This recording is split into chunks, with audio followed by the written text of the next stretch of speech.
ಜ್ಞಾನಮಯೇ ಸುಖಾತ್ಮಕೆ ಕಥಂ ಭವೋ ದುಃಖಮಯಃ ಪ್ರತೀಯತೆ ಅಜ್ಞಾನತೋಧ್ಯಾಸವಶಾತ್ ಪ್ರಕಾಶತೆ ಜ್ಞಾನೇ ವಿಲೀಯತೆ ವಿರೋಧತಕ್ಷಣಾತ್ ವಿರೋಧತಃ ವಿಸರ್ಗ ಪೂರ್ತಿ ಹೇಳಬೇಕು ವಿರೋಧತಃ ಕ್ಷಣಾತ್ ಜ್ಞಾನೇ ವಿಲೀಯೇತ ವಿರೋಧತಃ ಕ್ಷಣಾತ್ ಇಲ್ಲಿ ಮಾತ್ರ ಹಾಗೆ ಹೇಳಬೇಕು. ಯಾಕೆ? ಏನು ಸೂತ್ರ? ಶರ್ಪರೇ ವಿಸರ್ಜನೀಯ. ಎಲ್ಲಿ ವಿಸರ್ಗ ಆದಮೇಲೆ ಶಕಾರ ಬರುತ್ತೋ ಅಲ್ಲಿ ಆ ವಿಸರ್ಗವನ್ನು ಪೂರ್ತಿ ಹೇಳಬೇಕು ಅಂತ. ಕೆಲವುದಾದರೂ ಸ್ವಲ್ಪ ತಿಳ್ಕೊಂಡಿರಬೇಕು. ಪಾಣಿನಿಗೋಸ್ಕರ ಪಾಪ ಅಷ್ಟು ಕಷ್ಟಪಟ್ಟು ಸೂತ್ರಗಳನ್ನೆಲ್ಲ ಬರೆದ ಮೇಲೆ ನಾವು ಅದು ಹೇಳಿಲ್ಲ ಅಂದರೆ ಪಾಪ ಮಹಾತ್ಮನಿಗೆ ಬೇಜಾರಾಗುತ್ತೆ. ಸುಮಾರು ಕಡೆ ಬರುತ್ತೆ. ಕೌಶಾಂಬಃ ಕ್ಷರಿಕೆ ದೇವಿ ನಾರಾಯಣಿ ನಮೋಸ್ತುತೆ ದುರ್ಗಾ ಸಪ್ತಶತಿಯಲ್ಲಿ ಬರುತ್ತೆ, ವಿಷ್ಣು ಸಹಸ್ರನಾಮದಲ್ಲಿ ಬರುತ್ತೆ, ರುದ್ರದಲ್ಲಿ ಬರುತ್ತೆ. ನಮೋ ಗಣೇಭ್ಯೋ ಗಣಪತಿಭ್ಯಶ್ಚವೋ ನಮೋ ನಮೋ ವಿರೂಪೇಭ್ಯೋ ವಿಶ್ವರೂಪೇಭ್ಯಶ್ಚವೋ ನಮೋ ನಮಃ ನಮೋ ಬಂತಲ್ವ ಅಲ್ಲಿ ಕ್ಷುಲ್ಲಕೇಭ್ಯ ಶಕಾರ ಬಂತಲ್ಲ. ಇಲ್ಲಿ ಶರ್ಪರೇ ವಿಸರ್ಜನೀಯ ಅಂತ ಸೂತ್ರ. ವಿಸರ್ಗ ಆದಮೇಲೆ ಶಕಾರ ಬಂದರೆ ಆ ವಿಸರ್ಗವನ್ನು ಪೂರ್ತಿ ಹೇಳಬೇಕು ಅಂತ. ಹಿಂದಿನ ಶ್ಲೋಕದಿಂದ ಆತ್ಮ ಸರ್ವಗತಃ ಆತ್ಮ ಅದ್ವಯ ಅಂತ ಹೇಳಿದ್ಮೇಲೆ ಆದರೂ ನಾನು ಎಲ್ಲೋ ಪರಿಮಿತನಾಗಿದ್ದೀನಲ್ಲ, I think I am bound ಅಂತ ಅನಿಸುತ್ತೆ. ಸರ್ವಗತನಾಗಿರುವಂತಹ ಆಕಾಶದಂತೆ ಆತ್ಮ ಅಂತ ರಾಮ ಹೇಳ್ತಿದ್ದಾಗಲೇ ಆದರೂ ಎಲ್ಲೋ ಮನಸ್ಸಿಗೆ ಐ ಆಮ್ ಬೌಂಡ್ ಅಂತ ಅನಿಸುತ್ತಲ್ಲ, ಐ ಆಮ್ ಸಫರಿಂಗ್ ಹೀಗೆಲ್ಲ ಅನಿಸುತ್ತಲ್ಲ. ಯಾತಕ್ಕೆ ಅಂದರೆ ಅಧ್ಯಾಸವಶಾತ್ ಅಷ್ಟೆ. ಅಧ್ಯಾಸಕ್ಕೆ ನಿರ್ವಚನ ಮುಂದಿನ ಶ್ಲೋಕದಲ್ಲಿ ಬರುತ್ತೆ. ಯಾತಕ್ಕೆ ಅಧ್ಯಾಸ? ಅಜ್ಞಾನತಃ. ಇದೆಲ್ಲ ನೋಡಿದ್ದೀವಿ, ಅದಕ್ಕೆ ಮತ್ತೆ ಹೇಳೋದಿಲ್ಲ, ರಿಪೀಟ್ ಆಗ್ತಿದೆ. ಅಧ್ಯಾಸ ತಪ್ಪು ತಿಳುವಳಿಕೆ ಆದ್ದರಿಂದ ಅಜ್ಞಾನತಃ ಪ್ರಕಾಶತೆ. ಅಜ್ಞಾನ ಇರೋದರಿಂದ ಎಲ್ಲವೂ ಸತ್ಯ ಅಂತ ಕಾಣ್ತಿದೆ. ಆವಾಗ ಯಾವಾಗ ಸತ್ಯ ಆಯಿತೋ ದುಃಖಮಯ ಭವ ಅಂದರೆ ಸಂಸಾರ, ದುಃಖಮಯ ಭವ ಸಂಸಾರ ದುಃಖಮಯ ಅಂತ ಅನಿಸುತ್ತೆ. ಕಥಂ ಪ್ರತೀಯತೆ? ಹೇಗೆ ಕಾಣಿಸ್ತಾ ಇದೆ ಇದೆಲ್ಲ? ದುಃಖಮಯ ಆಗುವಂತಹ ಸಂಸಾರ ನನಗೆ ಹೇಗೆ ಕಾಣಿಸ್ತಾ ಇದೆ? ಅಜ್ಞಾನವಶಾತ್. ಅಜ್ಞಾನ ಎಲ್ಲಿಂದ ಬಂತು? ಅಧ್ಯಾಸದಿಂದ. ಹಾಗೆ ಅದರ ಶಾಸ್ತ್ರ ಏನು ಹೇಳ್ತಿದೆ? ಅಹಂ ಏವಂ ವಿಧಃ ಜ್ಞಾನಮಯೇ ಚಿತ್ ಸ್ವರೂಪನಾಗಿದ್ದೀನಿ, ಸುಖಾತ್ಮಕೆ ಎಲ್ಲ ಸಪ್ತಮಿ ವಿಭಕ್ತಿ. ಏವಂ ವಿಧಃ ಜ್ಞಾನಮಯೇ ಸುಖಾತ್ಮಕಃ. ಸುಖಸ್ವರೂಪ ಆಗಿರುವಂತಹ ನಾನು ತಪ್ಪು ತಿಳುವಳಿಕೆಯಿಂದ ಸಂಸಾರಿಯಾಗಿದ್ದೀನಿ. ಇದು ನಾವು ಚಿಕ್ಕ ವಯಸ್ಸಲ್ಲೆಲ್ಲ ಒಂದು ಆಟ ಆಡಿದ್ದೀವಿ ಎಲ್ಲರೂ. ಈ ₹1 ಕಾಯಿನ್ ಇರುತ್ತಲ್ಲ, ಅದನ್ನು ಇಲ್ಲಿ ಹಣೆ ಮೇಲೆ ಇಟ್ಬಿಟ್ಟಿರ್ತಾರೆ ಅಲ್ವಾ, ಇಟ್ಬಿಟ್ಟು ಕಣ್ಣು ಕಟ್ಬಿಡ್ತಾರೆ. ಅದನ್ನು ಪ್ರೆಸ್ ಮಾಡಿ ಇಟ್ಬಿಟ್ಟು ಅಲ್ಲಿ ತಲೆ ಬಗ್ಸ್ಬಿಟ್ಟು 3 ಸತಿ ಹೊಡಿತಾರೆ. ಅದು ಬೀಳಬೇಕು ಅಂತ. ಬಿದ್ದರೆ ಏನೋ ಒಂದು ಚಾಕ್ಲೇಟೋ ಅಥವಾ ಏನೋ ಒಂದು ಸಿಗತ್ತೆ ಅಂತ. ಆಡಿದವ್ರಿಗೆ, ನಾವು ಆಡಿದ್ದೀವಿ, ಅದಕ್ಕೆ ಗೊತ್ತು. ನಮ್ಮ ಪಾಡು ಪ್ರೆಸ್ ಮಾಡಿ ತೆಗೆದುಬಿಟ್ಟಿರ್ತಾರೆ. ಆದರೆ ಅದರದ್ದು ಫೀಲ್ ಇನ್ನೂ ಇರುತ್ತೆ, ಏನೋ ಇಲ್ಲಿ ₹1 ಕಾಯಿನ್ ಇದೆ ಅಂತ. ತಲೆ ಬಗ್ಸಿರ್ತೀವಿ, 3 ಸತಿ ಹೊಡಿತಾರೆ, ಬಿತ್ತ ಅಂತ. ಪಾಪ 5 ಸ್ಟಾರು ಸಿಗಲ್ಲ, ಹೊಡ್ಸ್ಕೊಂಡಾಯ್ತು ಆಯಿತಾ. ಆದರೆ ಆ ಫೀಲ್ ಇರುತ್ತೆ ನಮಗೆ. ಹಾಗೆ ನಿಜಸ್ವರೂಪ ಆಗಿರುವಂತಹ ಆತ್ಮನಲ್ಲಿ ಈ ಸಂಸಾರ ಅನ್ನುವಂಥ ಕಾಯಿನ್ ಅಂಟ್ಕೊಂಡ್ಬಿಟ್ಟಿದೆ. ಏನೆಲ್ಲ ಕಷ್ಟಪಡ್ತೀನಿ ನಾನು ನೋಡಿ, ಅದಿದೆ, ನನ್ನ ಕಷ್ಟ ಇದೆ, ಇಲ್ಲ, ಇಲ್ಲಿ ಕಾಯಿನ್ನೇ ಇಲ್ಲ. ಆದರೆ ಕಾಯಿನ್ ಇದೆ ಅನ್ನುವಂಥ ಭ್ರಮೆ. ದುಃಖವೇ ಇಲ್ಲ ನನಗೆ, ದುಃಖ ಇದೆ ಅಂತ ಭ್ರಮೆ. ಆದರೆ ಸುಖ ಬಂದಾಗ ಕೇಳೋದಿಲ್ಲ ನಾವು. ಸುಖವೂ ಭ್ರಮವೇ. ಯಾಕಂದರೆ ಸುಖ ಯಾತಕ್ಕೆ ಭ್ರಮೆ? ಈ ಸುಖ ಎಲ್ಲ ಅನುಭವಿಸ್ತಾ ಇದ್ದೀವಿ. ಮನಸ್ಸು ಸುಖಕ್ಕೆ ಏನು ಬೇಕು? ಒಂದು ಉಪಾಧಿ ಬೇಕು, ಮನಸ್ಸು ದೇಹವು. ಆ ದೇಹ ಮನಸ್ಸು ಎಲ್ಲಿದೆ? ಆ ಪ್ರಪಂಚಕ್ಕೆ ಏನು ಹೆಸರು? ಯಾವ ಅವಸ್ಥೆ ನೋಡಿ, ಹೀಗೆ ಹೇಳಬೇಕು. ಜಾಗೃತ ಅವಸ್ಥೆ ಏನು? ಮಿಥ್ಯ, ಅಧ್ಯಾಸ. ಹೀಗೆಲ್ಲ ಬರಬೇಕು. ನನಗೆ ಗೊತ್ತು, ನಿಮಗೆ ಗೊತ್ತಾಗಲಿ ಅಂತ ಪ್ರಶ್ನೆ ಕೇಳಿದ್ರೇ ತಾನೆ, ಇಲ್ಲಾಂದರೆ ಎಲ್ಲರೂ ಹೀಗಂತೀರ. ಸೊ ಈ ಸಂಸಾರದ ಕಾಯಿನ್ ಇದು ಇಲ್ಲಿ ಹೇಗೆ ₹1 ಕಾಯಿನ್ ಇದೆ ಅಂತ ಭಾವನೆ ಆಗುತ್ತೋ, ಸಂಸಾರ ಇದೆ ಅಂತ ನಾವೆಲ್ಲರೂ ತಿಳಿದಿದ್ದೀವಿ. ನಿಜವಾಗ್ಲೂ ಇಲ್ಲ. ಸಂಸಾರವು ಒಬ್ರಿಗೂ ಎಲ್ಲರೂ ಸಂತೋಷವಾಗಿರಬೇಕು, ಇದ್ದೀರಾ, ಅದೇ ನಿಜವಾದ ಸ್ಥಿತಿ. ತಪ್ಪು ಕಲ್ಪನೆಯಿಂದ ಹೀಗೆ ಅಂದ್ಕೊಂಡಿದ್ದೀರ, ಹೀಗಿದ್ದರೆ ಹಾಗಾದರೆ ಅಂತ. ಪ್ರಾರಬ್ಧ ನಮ್ಮ ಕೈಯಲ್ಲಿಲ್ಲ. ಅದಕ್ಕೆ ಸ್ವಾಮಿ ಚಿನ್ಮಯಾನಂದರು ಹೇಳ್ತಾರಲ್ಲ, keep your happiness key in your packet. Happiness ಅನ್ನುವಂಥ ಬಿಗದ ಗೈಯನ್ನು ನಿನ್ನ ಜೋಬಲ್ಲಿ ಇಟ್ಕೋ. ನಿನ್ನ ಪಕ್ಕದ ಜೋಬಲ್ಲಿ ಹಾಕಿಬಿಟ್ರೆ ಸಿಗತ್ತಾ ಅದು? ಅವನು ತೊಗೊಂಡು ಹೊಟ್ಟೋಗಿರ್ತಾನೆ. ಹೊರ ಪ್ರಪಂಚದಿಂದ ಸುಖ ಸಿಗತ್ತೆ ಅಂತ ಯಾವತ್ತೂ ಲವಲೇಶವೂ ಇರಬಾರ್ದು ನಮಗೆ. ಇವಾಗ ಗೊತ್ತಾಯ್ತು ಸ್ವಾಮಿ, ಏನು ಮಾಡೋದು? ಇನ್ಮೇಲಾದರೂ ಗೊತ್ತಾಯ್ತಲ್ಲ, ಈಗೇನು ಮಾಡಬೇಕು? ಪ್ರಪಂಚದಲ್ಲಿ ಆಸಕ್ತಿಯನ್ನು ಕಮ್ಮಿ ಮಾಡಿಕೊಳ್ಬೇಕು.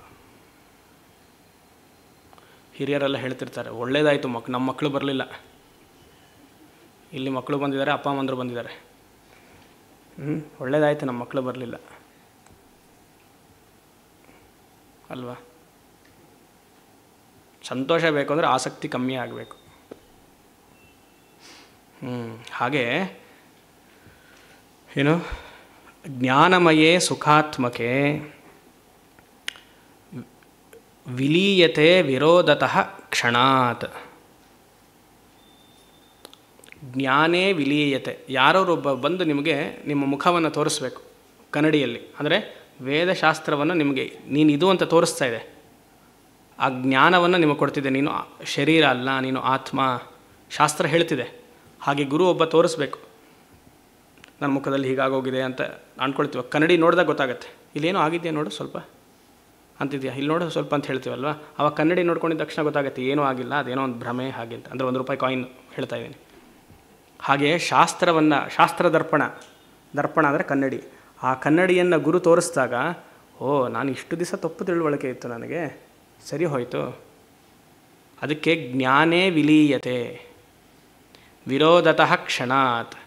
ಜ್ಞಾನ ಬಂತು, ಅಜ್ಞಾನ ತಕ್ಷಣವೇ ಹೊರಟೋಯ್ತು. ಯಾವಾಗ ನನಗೆ ಸಿಗುತ್ತೋ ಹೀಗೆಲ್ಲ ಹೇಳಲೇಬಾರ್ದು. ಇಲ್ಲಿರೋರು ಹೇಳಬಾರ್ದು, ಬೇರೆಯವ್ರು ಹೇಳ್ಕೊಳ್ಳಿ. ವಯಸ್ಸಾದವ್ರು ಹೇಳ್ತೀರಾ ನನಗೆ ಮೋಕ್ಷ ಯಾವಾಗ ಬರುತ್ತೆ ಅಂತ? ಇನ್ಮೇಲಾದರೂ ಹೇಳ್ತೀರಾ? ಮೋಕ್ಷ ಯಾವಾಗ ಸಿಗತ್ತೆ ಅಂತ ಕೇಳಬಾರ್ದು. ಯಾಕಂದರೆ ಮೋಕ್ಷದಲ್ಲೇ ಇದ್ದೀನಿ ನಾನು. ಮೋಕ್ಷ ಅಂದ್ರೇನು? ಆನಂದದ ಸ್ಥಿತಿ.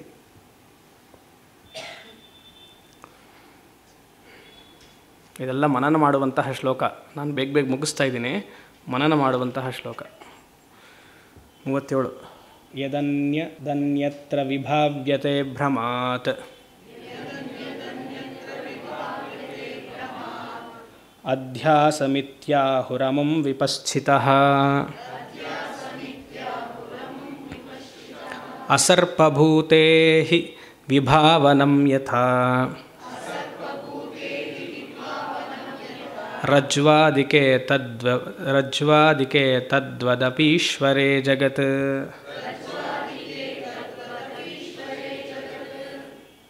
ಇಲ್ಲಿ ಅಧ್ಯಾಸದ ನಿರ್ವಚನೆ, ಡೆಫಿನಿಷನ್ ಬರ್ತಾ ಇದೆ. ಏನು ಅಧ್ಯಾಸ ಅಂದರೆ? ತಪ್ಪು ತಿಳುವಳಿಕೆ ಅಂತ ಹೇಳಿದೆ.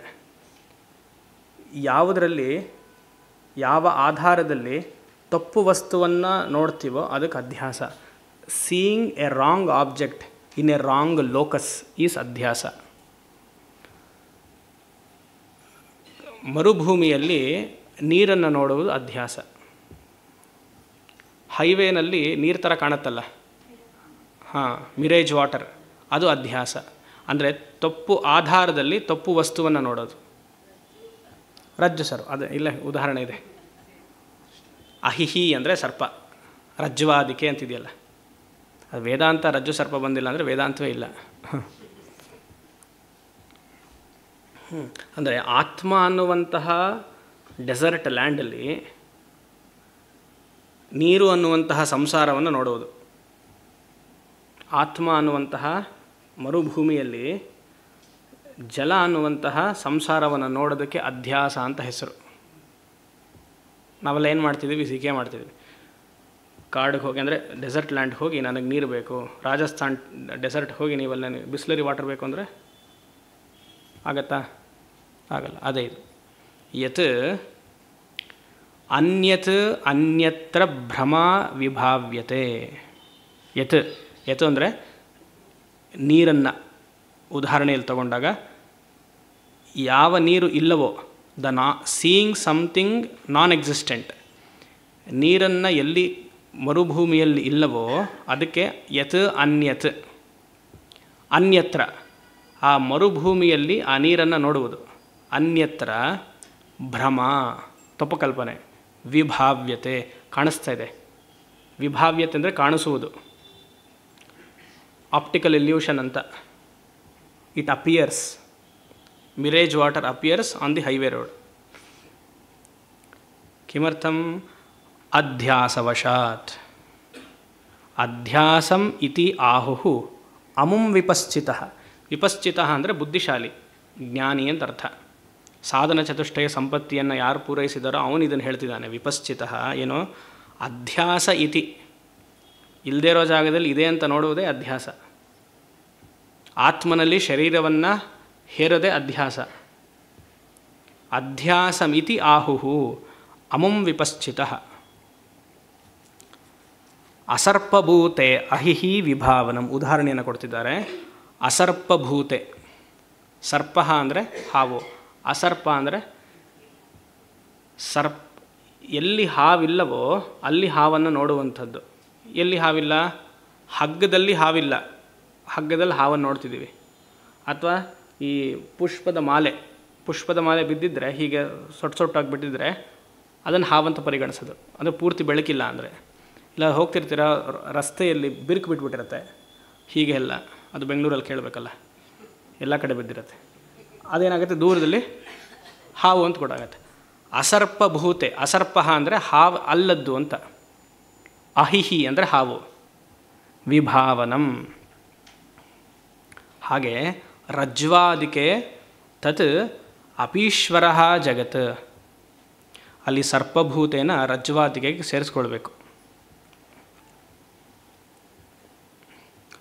ರಜ್ವಾದಿಕೆ, ರಜ್ಜು ಅಂದರೆ ಹಗ್ಗ. ತತ್ ಅಪೀಶ್ವರ ಜಗತ್, ಈಶ್ವರ ಜಗತ್. ಈಶ್ವರನಲ್ಲಿ ಜಗತ್ತನ್ನು ಹೇಗೆ ಹೇರುವುದೋ, ಈಶ್ವರನ ಜಗತ್ತನ್ನು ಹೇರೋದು ಹೇಗೆ? ಜೀವನಲ್ಲಿ ಸಂಸಾರ, ಆತ್ಮನಲ್ಲಿ ಸಂಸಾರವನ್ನು ಹೇರೋದು ಹಾಗೆ. ಅಂದರೆ ತಪ್ಪು ಅಂತ. ಈಶ್ವರನಲ್ಲಿ ಜಗತ್ತನ್ನು ಹೇರೋದು ಅಂದರೆ ತಪ್ಪು ಕಲ್ಪನೆ. ಈಶ್ವರ ಸೃಷ್ಟಿಕರ್ತ, ವೇದಾಂತದಲ್ಲಿ ಅದು ತಪ್ಪು ಕಲ್ಪನೆ. ವೇದಾಂತ ಇದೆಲ್ಲ ತುಂಬ ಡೈಜೆಸ್ಟ್ ಮಾಡ್ಕೊಳ್ಳೋಕೆ ಇರೋವಂಥ ಇದು. ಭಗವಂತ ಜಗತ್ತನ್ನು ಸೃಷ್ಟಿ ಮಾಡಿದ್ದಾನೆ, ಸ್ಥಿತಿ ಮಾಡ್ತಿದ್ದಾನೆ, ನಮ್ಮನ್ನೆಲ್ಲ ಮೇಲ್ಗಡೆಯಿಂದ ನೋಡ್ತಿದ್ದಾನೆ, ಶಿಕ್ಷಿಸ್ತಾನೆ. ಒಂದು ದಿವಸ ಎಲ್ಲ ಒಂದು ಕಡೆ ಲಯ ಆಗತ್ತೆ. ಇದು ಬಾಲಪಾಠ ಅವರಿಗೆ ಸರಿ, ರಾಮಗೀತೆಯಲ್ಲೆಲ್ಲ ಬರಬಾರ್ದು. ಅವತಾರ ಪುರುಷನೇ ಹೇಳ್ತಿರುವಂತಹ ಮಾತಲ್ವ. ನೀವು ಹೇಗೆ ಆತ್ಮನಲ್ಲಿ ಜೀವಾತ್ಮವನ್ನು, ಪೂರ್ಣ ಚೈತನ್ಯ ಆಗಿರುವಂತಹ ನನ್ನಲ್ಲಿ ಅಧ್ಯಾಸವಶಾತ್ ಅಹಂಕಾರವನ್ನು ಕಲ್ಪಿಸ್ತೀರೋ, ಹಾಗೆ ಸಮಷ್ಟಿ ಉಪಹಿತ ಚೈತನ್ಯ ಆಗಿರುವಂತಹ, ಜಗತ್ಕಾರಣ ಆಗಿರುವಂತಹ ಈಶ್ವರನಲ್ಲಿ ಜಗತ್ತನ್ನು ತೋರಿಸೋದು ಅದು ಮಿಥ್ಯೆ.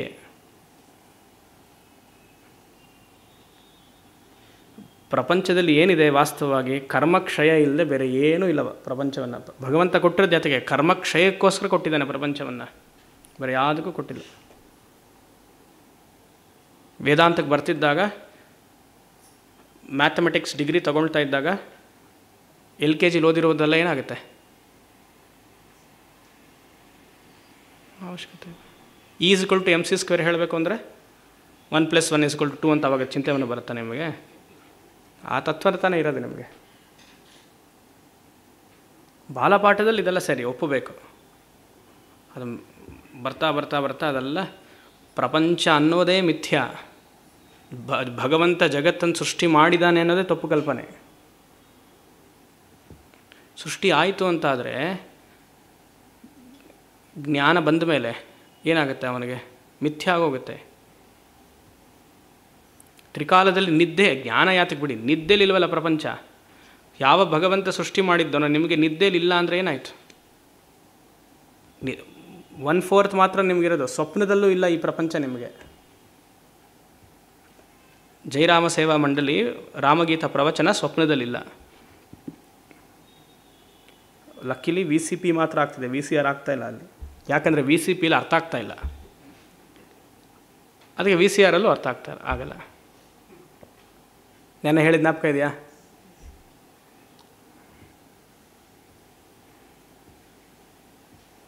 ನಿದ್ದೆಯಲ್ಲಿ ನಮಗೆ ಪ್ರಪಂಚ ಕಾಣಿಸ್ತಾ ಇಲ್ವಲ್ಲ, ಎಷ್ಟು ಚೆನ್ನಾಗಿ ನಿದ್ದೆ ಮಾಡ್ತಿದ್ವಿ ಪ್ರತಿಯೊಬ್ಬರು. ಪ್ರಪಂಚದ ಅರಿವಿದೆಯಾ ನಿದ್ದೆಯಲ್ಲಿ? ಎದ್ದ ಮೇಲೆ ತಾನೇ ನಮಗೆ ಕಷ್ಟ ಸುಖಗಳೆಲ್ಲ. ಅದೊಂದೇ ಒಂದು ಸಾಕು ಜಗತ್ ಮಿಥ್ಯಾ ಅಂತ ತೋರ್ಸೋಕ್ಕೆ. ಸ್ವಪ್ನದಲ್ಲೂ ಇಲ್ಲ. ರಜ್ವಾದಿಕೆ ತದ್ವದ್ ಈಶ್ವರ ಈಶ್ವರೇ ಜಗತ್, ಅಸರ್ಪಭೂತೆ ರಜ್ವಾದಿಕೆ ತದ್ವದ್ ಈಶ್ವರೇ ಜಗತ್. ಆಯಿತು, ಎಲ್ಲ ಒಂದೇ ತತ್ವವನ್ನು ಹೇಳ್ತಿದೆ. ಅದಕ್ಕೆ ಇವತ್ತಿನ ಪಾಠ ರಿಪಿಟೇಷನ್ ತುಂಬ ಇದೆ.